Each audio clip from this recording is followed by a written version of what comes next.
બડે મિયાં છોટે મિયાં.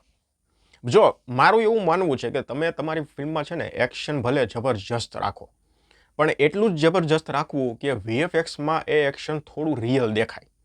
બડે મિયાં છોટે મિયાંમાં action છે, no doubt.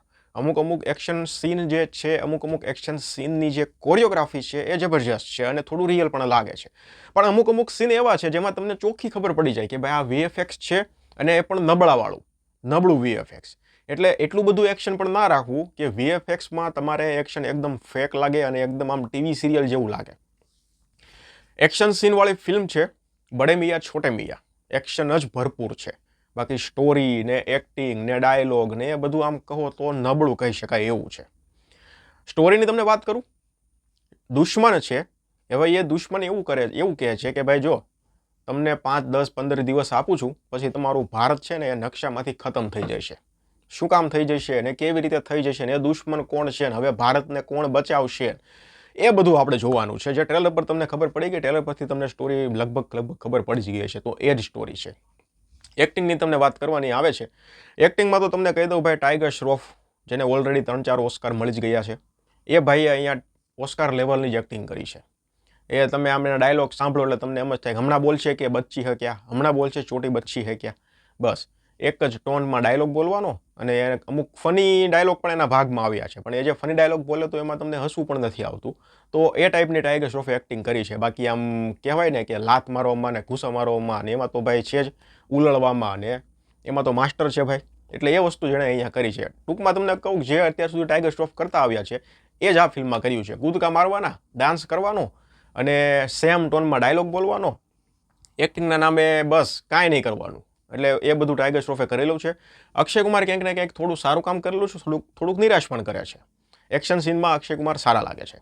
વીએફએક્સની તમને વાત કરું તો અમુક જગ્યાએ સારું છે, અમુક જગ્યાએ ખૂબ નબળું છે. જે તમને ચોખ્ખું ખબર પડી જશે કે ભાઈ અહીંયા વીએફએક્સનો ઉપયોગ થયો છે, નબળા વીએફએક્સનો ઉપયોગ થયો છે.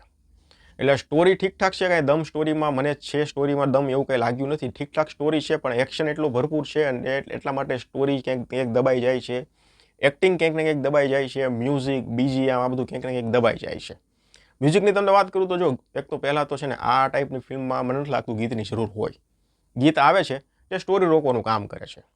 હવે આપણા ઇન્ડિયન સોલ્જરોની તમને વાત કરું કે પછી આપણા જે રો એજન્ટોની તમને વાત કરું, જે દેશ માટે ઓફિશિયલી કે અનઓફિશિયલી કામ કરી રહ્યા છે, દેશને બચાવી રહ્યા છે, એવા લોકોની તમને વાત કરું તો એ લોકો કંઈક મિશન પૂરું કરે એટલે પછી કંઈ ડાન્સ કરે, એની જરૂર જ નથી.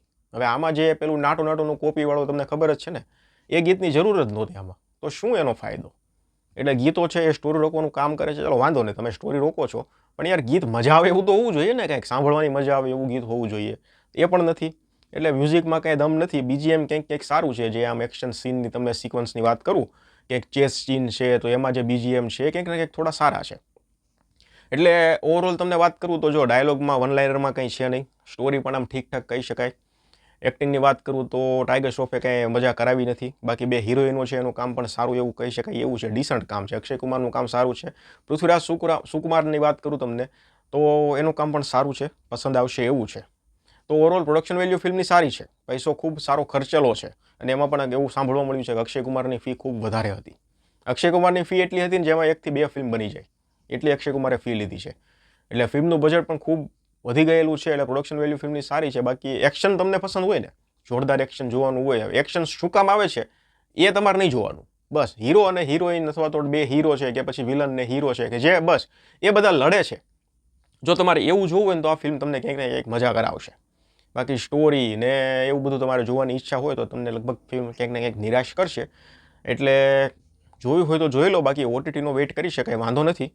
એક્શન લવર હો ને બસ માંસ મસાલા જોવાની પસંદ હોય તો ટ્રાય કરાય એવી છે. મારા તરફથી ફિલ્મને 5 માંથી 2 સ્ટાર આપું છું. ધન્યવાદ.